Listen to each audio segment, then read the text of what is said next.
이 시간 오늘 우리에게 주신 말씀은 시편 104편 33절에서 34절까지 말씀입니다. 우리 시편 104편 33절 34절 말씀을 함께 합독하도록 하겠습니다. 내가 평생토록 여호와께 노래하며 내가 살아있는 동안 내 하나님을 찬양하리로다. 나의 기도를 기쁘게 여기시기를 바라나니 나는 여호와로 말미암아 즐거워하리로다. 아멘. 여러분은 인생 최대의 목적이 무엇입니까?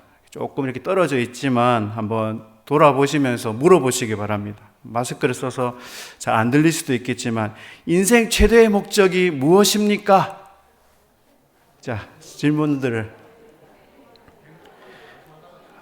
행복하게 잘 살다가 천국 가는, 우리가 지나온 수십 년의 우리 세월들을 돌아볼 때 그날로 되돌아가고 싶은 순간도 있을 테고 두 번 다시 그때만큼은 아니면 앞으로도 그런 날이 오지 않기를 또 바라는 시간들도 있기 마련입니다. 어떤 단편이지만 어떤 그 시간들의 장면을 떠올리면 바로 지금의 나라는 존재가 여기까지 올 수 있었던 그런 이유들도 그런 장면들을 통해서 발견하게 되겠지요. 그냥 살아왔기 때문에 저절로 되어진 것은 결코 아닙니다. 이 토미 텐이라는 미국의 목사님이 계신데, 전 세계적으로도 이제 수백만 권이 팔린 여러 책들을 지은 이제 베스트셀러 작가이기도 합니다. 이분이 이제 하나님께 굶주린 예배자라는 책에서 이런 고백을 했습니다. 자신이 4대에 걸쳐온 믿음의 가정의 자손이다. 그리고 3대째 목회자의 길을 걷는 사람인데, 그래서 어떤 설교자로서, 목회자로서, 복음 전도자로서 정말로 많은 것들을 이루었는데, 그러할수록 어느 순간에 공허하고 절망적인 또 두려움에 빠지게 되었다라고 합니다. 자신도 매 주일마다 많은 사람들을 교회로 또 끌어들이려고 애쓰는 어쩌면 그런 평범한 목회자들 중에 한 사람일 수도 있는데, 그런 마음이 또 다른 한편에서 교회로 가지 않으려고 정말로 애쓰는, 교회 안 가려고 애쓰는 그런 사람들의 마음과도 같다라는 것을 느끼게 되었다고 합니다. 그 이유는 무엇이냐? 이런 표현을 하셨습니다. 하나님에 대해서 아는 것과 하나님을 아는 것은 다르다는 것을 말하기 위해서 자신의 그런 과거를 이야기했던 것입니다. 많은 신앙인들이 하나님을 위해서 내가 어떤 일을 해야 한다는 생각에 빠져들게 되면 오히려 그것으로 인하여서 하나님을 망각하게 되는 그런 많은 상황들을 보게 됩니다. 어쩌면 그것은 교회가 오랜 시간 동안 하나님에 대한 것들은 많이 가르치고 어떻게 하면 관심을 집중시키고 하나님을 섬기기 위한 어떤 방법들은 많이 강조했다라는 겁니다. 그래서 하나님과 나 사이에 어떤 뭔가 연결고리가 있어서 그것을 더 중요하게 여겼다라는 것이죠. 그런데 더 중요한 것이 하나님과의 어떤 관계일까요? 직접적인 관계라는 겁니다. 종교개혁이 일어났던 그런 중요한 부분 중에도 하나가 바로 하나님과 내가 바로 단독자로서 하나님의 앞에 설 수 있다는 것 아니겠습니까? 그래서 이 토미 테너라는 목사님은 어떤 관계로서 하나님에 대해서 안다고 말하는 것과 하나님과 친밀한 교제를 나누고 있다라는 이 말은 같은 말이 아니라 다르다라는 것을 말하고 있습니다. 그런데 우리가 표현을 많이 하지 않습니까? 하나님과 친밀한 교제를 나눈다. 하나님과 친밀한 교제를 나눠야 됩니다라고 그렇게 말하지 않습니까? 누군가 하나님과 만나고 어떤 하나님의 은혜를 정말로 경험했다면 그 사람이 하나님을 떠나는 법이 있을까요? 없을까요? 다들 마스크를 쓰고 계셔서 정말로 하나님의 은혜를 경험하고 하나님을 만났다고 말한다면 그 사람이 하나님을 떠나는 일이 있을까요? 없을까요? 결코 없다라는 겁니다. 그런데 우리는 그러함에도 많은 순간순간에 그렇게 하나님을 떠나는 모습들이 우리에게 있다라고 합니다. 정말로 하나님의 은혜를 경험하고 하나님을 만났다는 그런 말을 한다면 결코 하나님께로부터 돌아서는 일은 없다라는 겁니다. 왜냐, 이것은 어떤 논증이나 교리나 어떤 지식적인 부분이 아니라 경험과 체험의 문제이기 때문입니다. 그래서 이 토미 텐이라는 이 목사님은 그런 말 자체가 내가 주님 만났다고 이렇게 하나님에 대해서 많이 안다고 말하는 것 자체가 그 말은 결국 하나님을 만나지 못했다는 말과 같다라는 그런 표현을 하였습니다. 그래서 정말로 우리가 하나님과 친밀한 교제를 나눈다고 말하는 것은 그 말 자체가 바로 우리가 정말로 하나님 앞에 마음이 깨끗해야 되고 내가 즐겨 하던 것들을 당장에 모든 것을 포기할 수 있어야 된다는 겁니다. 그런데 우리가 이것을 또 잘못 해석을 하게 되면 세상에서 아무것도 하지 않고 매일 말씀 읽고 묵상하고 기도하고 모든 시간을 하나님께 드려야 된다라고만 생각하기 쉽다라는 겁니다. 그런데 그런 의미가 아니라는 겁니다. 우리가 우리의 본 모습을 가만히 살펴보면 우리가 어쩌면 우리가 지금 가지고 있는 것에 대해서 우리가 소유하고 있는 것에 대해서 만족하기 때문에 하나님이 주시는 더 큰 것들을 이제 얻으려고 하지 않는 것이 문제라는 겁니다. 어쩌면 우리가 늘 먹고 있는 것이 딱딱하고 굳게 식어버린 그런 음식인데도 그것을 늘 먹고 있는데도 하나님이 방금 차려주신 따끈따끈한 진수성찬이 눈앞에 있는데도 내가 늘 먹는 딱딱하고 굳고 식어버린 그런 음식을 우리가 먹고 있다라는 겁니다. 다른 것들로 채워져 있기 때문에 그것을 포기하지 못한다라는 겁니다. 늘 그렇게 습관적으로 해왔기 때문에 뭔가 새로운 것에 대해서 얻으려고 하지 않는다는 것에 있습니다. 지금의 이 시대야말로 우리가 모든 것들을 비워버리고 하나님을 향한 영적인 굶주림, 또 하나님이 채워주시기를 원하는 갈급함, 하나님이 차려주시는 이 진수성찬을 받아 먹어야 되는 그런 시대인 줄 믿습니다. 오늘 시편의 말씀 33절을 다시 한번 함께 읽겠습니다. 내가 평생토록 여호와께 노래하며 내가 살아있는 동안 내 하나님을 찬양하리로다. 이 시인은 나의 삶 속에 끝까지 하나님을 찬양하겠다라고 말씀하고 있습니다. 이것은 이 시편, 이 104편 전체의 주제이기도 하면서 시편 150편 또한 전체의 주제이기도 합니다. 결론이기도 하죠. 하나님께 지음받은 인생의 목적을 가르쳐주고 있는 것이죠. 내가 살아있는 동안 주님을 노래할 것이고 숨을 거두는 그 순간까지 나의 하나님을 노래한다라는 것이죠. 우리가 그리스도인으로서 어떤 것을 하는 것이 진정으로 의미 있는 인생이 되고 또 하나님을 향한 믿음을 가진 자의 모습인가 우리는 충분히 고민하면서 살아가고 있습니다. 그리고 인생에서 뭔가를 또 남겨주길 원하고 또 남겨줄 만한 것들을 만들려고 하는 그런 이유도 또 다른 누군가가 내가 많이 고생을 했다면 좀 더 편안한 삶을 살아가도록 하기 위함이 아니겠습니까? 그래서 우리는 뭔가 부족함을 느껴서 자신은 우리의 창고를 점점점 넓히려고 한다는 것에 있습니다. 그것이 인간의 본성이고 인간의 본능이라는 겁니다. 인생의 지혜에서 가장 통찰력이 있다라고 말하는 솔로몬도 결국에는 그 인생의 말미에서 깨달은 것이 무엇입니까? 인생이 어떻다? 허무하다라는 것이죠. 무엇 때문에 허무하느냐? 그 누구보다 많은 업적을 쌓았던 솔로몬인데 남들이 풀어내지 못하는 모든 문제들도 전부 해결한 자인데 왜 그가 인생의 끝자락에서 그렇게 허무를 느끼고 그것을 해결하지 못했다는 것을 우리에게 말해주고 있겠습니까? 우리 전도서 2장 17절 말씀을 우리 한번 같이 읽겠습니다. 이러므로 내가 사는 것을 미워하였노니 이는 해 아래에서 하는 일이 내게 괴로움이요 모두 다 헛되어 바람을 잡으려는 것이기 때문이로다. 이 인생을 허무하게 느껴짐으로 오히려 생명 자체를, 이 생명이라는 것 자체를 싫어하게 되었다라고 말씀하고 있습니다. 자신이 가진 지혜로 자신의 기업과 나라를 전대무후무하게 가장 큰 강대국으로 세웠지 않습니까? 그래서 어쩌면 해 아래에서 누구에게나 자랑할 만한 것들이 많이 있음에도 결국에는 그것이 언젠가는 최후를 맞이하게 된다는 것을 깨달았다는 거죠. 그래서 이 성공이라는 것도 자랑할 만한 것도 허무한 것을 깨달았기 때문에 괴롭다라는 겁니다. 우리 연예인들 중에서 일부는 부와 명예를 많이 얻은 것처럼 보이지만 인생에서 알 수 없는 말할 수 없는 그런 고민과 괴로움 때문에 끝까지 그것을 이겨내지 못하여서 죽음을 택한 것을 우리는 이제 여러 가지 사건들을 통해서 보게 됩니다. 어떤 이는 또 부와 명예가 한순간뿐이어서 모든 것을 잃어버린 것처럼 여겨서 더 이상 그 탑 탤런트, 탑 연예인의 자리에 오르지 못할 것 같아서 그렇게 또 생을 끝내버리는 그런 사람들도 있습니다. 그래서 이런 어떤 인기라는 것이 어쩌면 잠시일 뿐이고 소수의 사람들만 누리는 혜택처럼 보인다라는 겁니다.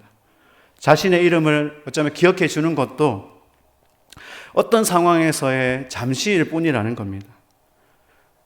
젊은 시절 저도 이제 전도사 시절에 이제 청소년 사역을 오랫동안 했었는데요. 어떤 교회, 그러니까 한 교회에서 사역을 마치고 이제 다른 교회로 사역을 갈 때 편지를 받지 않습니까? 그러면 이제 우리 이제 학생들이 편지를 써주고 그 편지 말미에 뭐라고 대부분 쓰냐면 절대 전도사님을 잊지 않을 거예요. 진짜예요. 이렇게 했는데 지금 저에게 연락을 할까요? 안 할까요? 연락하는 사람이 없습니다. 우리는 무엇을 위하여 여기까지 왔느냐? 우리의 삶 속에서 하나님과의 어떤 만남이라고 부른다면, 하나님과의 어떤 친밀한 교제를 우리가 말한다면 그 하나님과의 친밀함의 그 진정한 의미를 우리가 다시 한번 깨닫기를 소망합니다. 요즘에 가장 핫한 것이 여러분 뭡니까? 트로트 아닙니까? 트로트 옆에 벌써 웃으시는 분들이 계신데, 우리 권사님들의 스타렉스 이렇게 한번 타고 몇 분 타고 가다가 권사님들이 대화를 들어봐도 트로트 얘기뿐입니다. 작년 후반기부터 시작되었는데 이 코로나 시대를 맞이해서 더 큰 이제 인기몰이를 하고 있죠. 그래서 집콕, 집에만 있을 수밖에 없는 상황에 여러분들이 핸드폰을 뜨겁게 달구는 것이 바로 그 트로트라는 겁니다. 제가 설교를 준비하면서 본의 아니게 이 음악 차트를 검색을 해봤습니다. 그래서 멜론이라는 사이트에 1위부터 4위까지가 임영웅 씨라는 임영웅 씨였고, 5위가 요즘에 테스 형이라 불리는 하시는데 나훈아 씨의 테스 형이라는 그런 곡이었습니다. 어쩌면 이게 가수들의 이 호소력 있는 목소리에 사람들의 마음을 울린다라는 거죠. 노래의 어떤 가사에 그 가수의 삶이 또한 들어가 있다면 그 노래에는 더욱더 깊은 울림이 있다라는 겁니다. 특히 이 코로나 시대에 또 흘러간 옛 노래를 또 듣고 있노라면 뭔가 진정성이 또 그 사람에게서 느껴진다라는 표현을 하는 것을 보게 됩니다. 그래서 어떤 기사에서는 우리 사회가 잊고 있던 인간에 대한 가치를 이런 트로트 열풍이 끌어올렸다라고 평가하는 것도 보았습니다. 여러분들은 어떻습니까? 그런 노래들 좋아하십니까? 삶의 어떤 애환, 여러분들의 어떤 신금을 울리는 것이 이제 나만 믿어요. 어느 60대 노부부의 이야기, 오래된 노래, 이런 곡들이 있습니까? 참 재미나고 놀라운 것은 그 노래들이 사실은 우리에게 뭐가 된다는 걸까요? 그렇죠. 위로가 된다라는 겁니다. 트로트뿐만 아니라 다른 장르의 노래들도 마찬가지겠죠. 이 수요 예람 정오 기도회를 준비하면서 처음에는 이렇게 저희가 예전에 찍어둔 영상을 가지고 했는데 이게 참 쉽지가 곡들을 찾는 게 오히려 더 쉽지가 않더라고요. 그래서 생각이 들어서 교육자들이 함께 부르자 해서 수요 정오 기도회를 들어와 보신 분은 아시겠지만 저희 교육자들이 멀뚱같이 서서 이렇게 찬양을 하였습니다. 뭔가 좀 배경이 좋아 보여야 되는데 뒷 배경은 크로마키 배경이지만 그렇게 저희가 들이 찬양하니까 정말 은혜가 있다라고 이렇게 말씀해 주시는 분들도 계셨습니다. 그런 과정에서 또 음향을 또 세팅하기 위해서는 또 제가 또 담당이다 보니까 또 불러보고 새로운 장면들이 늘어났기 때문에 녹음을 해보는 과정에서 이렇게 계속해서 불러보게 되는데 그래서 사운드가 깨지고 그래서 결국에는 생으로 녹음하게 되는 그런 상황인데요. 그래서 이렇게 하다 보니까 또 기도회도 계속해서 반복해서 다시 찍고 하다 보니까 몸은 피곤해도 그래도 그 가운데서 뭔가 솟아나는 그런 에너지를 또 경험하게 되었습니다. 가장 가치 있다고 말할 수 있는 것이 바로 어떠한 상황에서도 하나님을 노래하고 하나님을 찬양하는 시간들이라는 거죠. 그 시간이 가장 귀한 시간들입니다. 저는 개인적인 얘기를 죄송한데, 중학교 때부터 기타를 쳤습니다. 그리고 한 25년 이상 이제 찬양 인도를 했었는데요. 이제 동네 중앙교회 오고 나서 이제 2년 동안 이제 작년 수요 기도회 때 몇 번 그렇게 기타를 이제 메고 기도회 인도를 한 거 빼고는 거의 2년 동안 기타를 그냥 교육자실 제 자리 옆에 세워두기만 했습니다. 그런데 이 코로나 수요 정오 기도회를 하면서 제가 다시 기타를 또 잡기 시작해서 혼자서 그냥 5층에서 이 찬양하면서 그런 예전에 저의 모습이 떠올랐다는 겁니다. 이제 저의 또 10대, 20대를 돌아보면 두 글자로 저는 딱 생각밖에 안 되는 거예요. 이 두 글자가 뭐냐? 암울입니다. 암울. 뭘 해도 안 되는, 뭘 해도 실패의 끝없는 실패의 연속이었어요. 더 이상 내려갈 수 없는 그런 인생의 바닥을 치는 그런 경험을 좀 재밌어야 될 10대와 20대 시기에 그런 시간들을 보냈는데, 그 상한 마음이 생길 때마다 이제 기타를 울려매고 교회에 가서 찬미예수 아시죠? 찬미예수 찬양집을 첫 장부터 펼쳐놓고 그냥 끝까지 그냥 한번 한 2시간씩 찬양을 하고 이제 그렇게 홀로 있다가 돌아갔습니다. 지금 돌아서 그때의 시간을 생각해 보면 하나님 앞에서나 내가 사람들에게 뭔가 보여질 때 무엇인가를 많이 하는 것보다 하나님이 더 기뻐하셨던 모습은 바로 그렇게 하나님을 홀로 찬양했던 시간들이라는 겁니다. 우리 34절 이 말씀을 새 번역으로 보면 이렇게 말씀하고 있습니다. 내 묵상을 기꺼이 받아주시면 좋으련만 그러면 나는 주님의 품 안에서 즐거워할 것이다 라고 새 번역에서는 이렇게 되어 있습니다. 이 세상을 살아가는 동안 어떤 사람은 이렇게 표현합니다. 나는 죽을 때까지 뭔가 하나 남겨둔 것이 없는 인생인 것 같다. 그런데 그러할지라도 하나님의 이름을 어떤 상황에서라도 찬양한 사람의 모습은 어떻겠습니까? 결코 초라하지 않다라는 겁니다. 그것이 바로 하나님이 원하시는 목적이고 하나님이 기뻐하시는 이유이기 때문입니다. 독일의 신학자 보네퍼 목사님이 나치 정권에 저항을 하면서 이제 감옥에서 이제 갇히게 되었죠. 곧 죽을 날을 앞두고 있는 상황입니다. 내일을 알 수 없는 그런 하루하루를 보낼 때 자신의 이제 약혼자에게 편지를 보낸 거죠. 마리아 베데마이어에게 아주 긴 편지를 보냈습니다. 그리고 그 편지 중에 일부에 또 시를 적어서 보냈는데 그 시의 내용이 하나님께 대한 바로 이 보네퍼 목사님의 신앙을 담고 있는 그런 내용이었습니다. 이 편지를 보냈을 때가 1944년 12월 19일인데 보네퍼 목사님은 4개월 뒤에 우리나라가 1945년 8월 15일에 독립했죠. 그런데 이제 1944년 12월 19일에 이제 이 편지를 보냈는데 4개월 뒤에 히틀러 정권에 의해서 순교를 당했습니다. 그리고 그는 그 감옥에서 내일을 알 수 없는 그 희망이라는 것을 어떤 것도 찾아볼 수 없는 그런 상황에서 전능하신 그 하나님의 주권을 노래했다라는 겁니다. 그 시가 바로 1970년대에 와서 이제 지그프리드 목사님에 의해서 독일 찬송가로 불려지기 시작했습니다. 그래서 이 노래를 우리 좋아하시는 몇 분들도 제가 많이 보았는데요. 그 가사 중에 일부를 보면 이런 가사가 있습니다. 그 선한 힘이 우리를 감싸시니 믿음으로 일어날 일을 기대하네. 주 언제나 우리와 함께 계셔 하루 또 하루가 늘 새로워. 이렇게 되어 있습니다. 여러분의 삶은 어떻습니까? 우리 신명기 우리 33장 29절 말씀을 함께 또 읽겠습니다. 신명기 33장 29절입니다. 이스라엘이여 너는 행복한 사람이로다. 여호와의 구원을 너같이 얻은 백성이 누구냐? 그는 너를 돕는 방패시요 내 영광의 칼이시로다.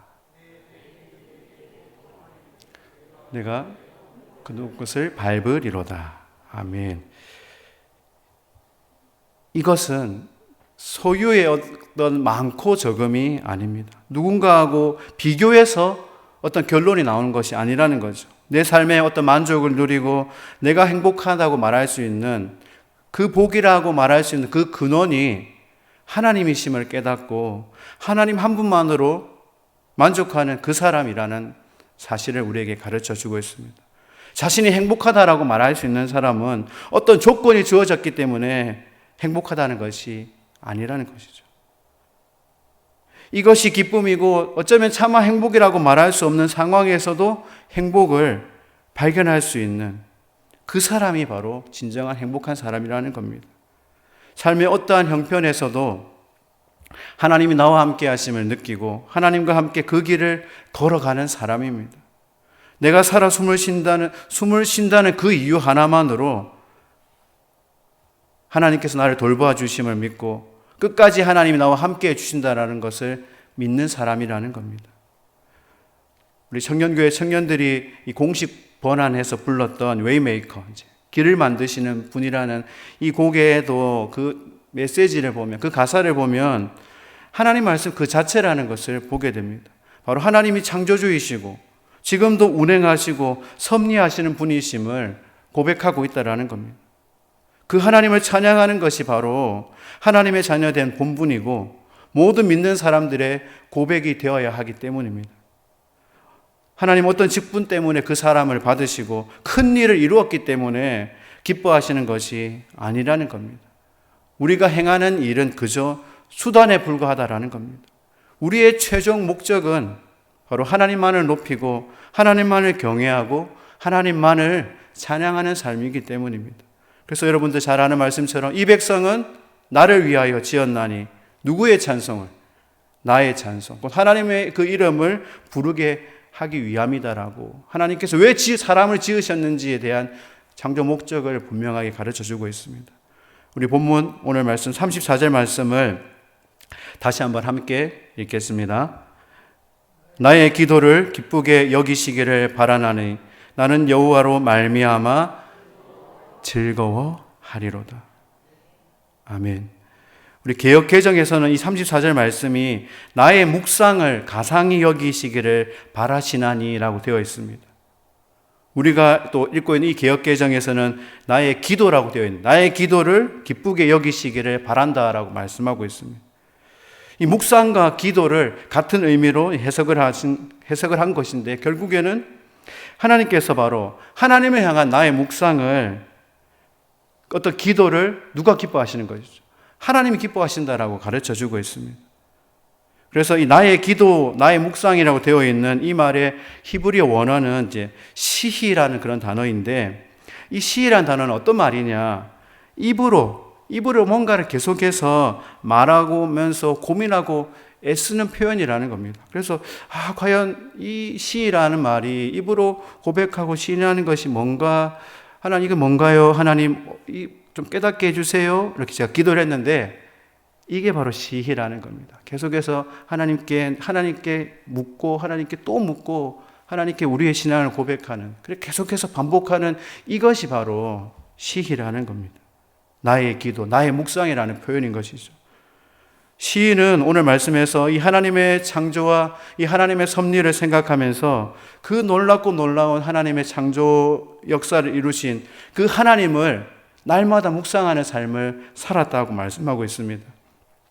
그래서 개역 한글에서는 가상히 여기신다는 이 말이 또 기쁘게 여기신다라고 우리 개역 개정에서는 되어 있는데 결국 이 말은 하나님께서 하나님을 향하여 우리가 묵상하고 우리가 기도하는 그 모습을 보고 마음에 들어 하신다, 좋아하신다, 즐거워하신다라는 그런 말입니다. 바로 하나님과의 친밀한 교제를 기뻐하신다라는 그런 의미입니다. 이 시인은 하나님을 바로 자신의 마음에 묵상하고 자신의 묵상을 또한 하나님께서도 이 기뻐하실 것이라는 기대한 모습이 있었다라는 것이죠. 결국 하나님과 이런 관계는 하나님을 두려워하는 대상으로 생각하는 것이 아니라는 거죠. 근데 어떤 분은 내가 잘못하면 뭔가를 또 말씀대로 살아가지 않으면 하나님께서 나에게 벌 주신다 이렇게 표현하는 분들을 또 보게 됩니다. 그래서 제가 오래전에 어떤 분이 계셨는데 너무 주일 성수를 열심히 하시는 거예요. 지방에 계신데도 막 밤새도록 오셔가지고 막 주일 예배를 참석하셨고 대단한 믿음이라 생각했는데 그분과의 짧은 대화 속에 뭔가 이분이 오해하고 있는 것이 있었는데 어떤 오해냐? 이분이 그토록 사업을 하시면서 먼 거리에 있으면서도 본교에 와가지고 예배를 드리려고 애쓰는 그 모습이 어떤 이유에 있었느냐? 내가 이렇게까지 해서 주일 성수를 하지 않으면 하나님께서 내 사업을 실패하게 하실까봐 두려워서 내가 이렇게 열심히 주일 성수를 합니다라는 그 말을 은연중에 하는 것을 듣고 얘 뭔가 잘못 생각하고 계시는구나. 하나님을 예배하는 것이 기쁘고 즐겁고 사모하는 것이 아니라 하나님이 뭐 하실까봐, 벌 주실까봐 그렇게 주일 성수를 한다는 그런 표현이 너무나도 안타까웠다라는 겁니다. 그런데 사실은 우리에게도 그런 부분이 있다라는 겁니다. 우리에게도 사실 그런 마음들이 있다라는 겁니다. 이 코로나19가 가져온 인식의 변화 중에 하나가 온라인으로 어디서든지 예배를 드릴 수 있다라는 것이죠. 교회 가지 않아도 내 가정에서 예배를 드리고, 예배 중에 헌금 시간이 되면 어떻게 하죠? 핸드폰을 꺼내 들고 핸드폰으로 이제 온라인으로 계좌 송금하고, 저도 교육자실에서 온라인 예배 드릴 때 핸드폰으로 이렇게 온라인 송금을 했습니다. 그런데 불과 이게 10년, 15년 전만 해도 인터넷 교회가 나오고 인터넷으로 예배를 드리고 인터넷에서 온라인으로 송금을 하는 교회들이 있다라는 이야기를 들었을 때 저도 부정적인 생각을 가졌습니다. 말도 안 되는, 그게 무슨 교회고 그게 무슨 예배냐라고 저 역시도 그런 생각이 들었습니다. 하나님을 경외하는 마음이 없이 컴퓨터 앞에 앉아서 팔짱을 끼고 의자에 편안하게 등을 기대면서 그렇게 화면을 보면서 예배 드리는 것이 그게 무슨 예배냐라고 생각했다라는 거죠. 그래서 저도 그런 부분에 대해서는 반대를 했다라는 겁니다. 그런데 여러분들도 그런 마음이 있지 않았습니까? 처음에 이 코로나가 터졌을 때는 어떻게 해서 교회를 가야 되는데 어떻게 인터넷으로 예배를 드릴 수 있나라는 그런 마음이 있었지만 이 8개월을 지나오면서 그것이 우리의 일상이 돼버렸다라는 겁니다. 우리가 어떤 하나님을 두려워한다라는 부분은 사실은 반드시 있어야 되는 것입니다. 또 예배를 드릴 때에도 마찬가지로 우리가 온라인으로 예배를 드리든지 이렇게 성전에 나와서 예배를 드리든지 우리가 하나님을 두려워하는 마음은 분명히 있어야 되지만 더 중요한 것은 우리의 마음과 우리가 애쓰는 모든 것이 하나님을 향한 사랑의 고백에서, 하나님을 향한 진정한 마음에서부터 들어져야 된다는 사실입니다. 그래서 우리가 하나님을 경외한다는 그런 표현도 우리가 잘 쓰지만 신앙의 성숙이라는 것은 결국 그런 하나님을 두려워하고 하나님을 경외하는 마음으로 더 나아가서 하나님과의 친밀한 그 교제를 통해서 이루어진다라는 사실입니다. 그래서 오늘 말씀에도 나타나 있는 것처럼 여호와로 말미암아 즐거워한다라는 이 표현 역시도 바로 내가 하나님 안에 머물면서 내가 하나님 안에서 기뻐하고 하나님만을 노래한다라는 표현입니다. 하나님과의 관계가 얼마나 큰 것인지를 우리에게 보여주고 있습니다. 여러분들은 하나님과의 관계가 얼마나 크고 하나님과 함께하는 그 시간들을 얼마만큼 사모하십니까? 여호와로 말미암아 즐거워한다라는 말을 들으면 딱 떠오르는 한 인물이 있죠. 없어도 나는 여호와로 말미암아 즐거워한다. 하박국 선지자죠. 그의 고백 역시 하나님 안에서 기뻐한다라는 표현이라는 겁니다. 하나님 안에서 기뻐하고 있는 이 시를 고백하는 시인도 마찬가지죠.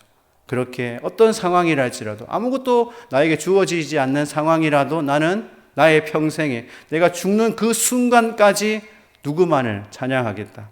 하나님만을 찬양하겠다라고 고백하고 있다라는 겁니다. 이 시인이 표현하고 있는 삶의 기쁨은 뭔가를 많이 이루고 뭔가를 많이 쌓아두는 것보다 정말로 하나님과 그 하나님 안에서 교제라는 것이고 그것이 바로 또 하나님을 노래로 고백하는 이유이고 어떤 상황에서도 주님만을 높여드릴 수 있는 이유라는 것입니다. 우리가 이 종교개혁주의를 보내고 있죠. 우리가 이 세상에서 일어나는 일들에 대해서 우리가 때로는 또 지나치게 비난하고 판단하는 경우가 많이 생기는 것 같습니다. 또 어쩌면 끝나버린 것처럼 여기는 많은 그런 부분들이 있다라는 겁니다. 그런데 우리가 그렇게 생각하는 게 앞서 우리의 삶에서 진정으로 무엇이 개혁이 되어야 하는가를 생각해 본다면 다른 것이 아니라 우리가 모든 순간에도 어떤 상황이 주어졌을 때라도 바로 그 선하신 하나님을 찬양할 때, 하나님만을 높이며 나아갈 때 하나님께서 인간의 방법이 아닌 하나님의 때에 하나님의 방법으로 모든 잘못된 것들을 바로잡아 주시고 이 코로나도 멈추어 주실 줄 믿습니다. 그래서 우리가 온전히 하나님만을 영원토록 찬양토록 하게 하실 줄 믿습니다. 그래서 이 한 주를 살아가실 때 트로트도 좋지만 여러분들의 신앙을 고백을 담아서 또 하나님을 찬양하고 또 하나님을 예배할 수 있는, 그래서 여러분들이 있는 그 홀로 있는 그 시간을 하나님께 온전히 또 드릴 수 있는 그런 귀한 한 주가 되기를 소망합니다. 하나님 아버지 은혜와 사랑을 감사드립니다. 주님만을 높이며 주님만을 예배하며 주님만을 경외하며 주님과의 그 친밀한 교제 안에 이 하루하루를 살아갈 수 있도록 주님 함께하여 주시옵소서. 주님께 감사드리며 존귀하신 예수 그리스도의 이름으로 기도드립니다.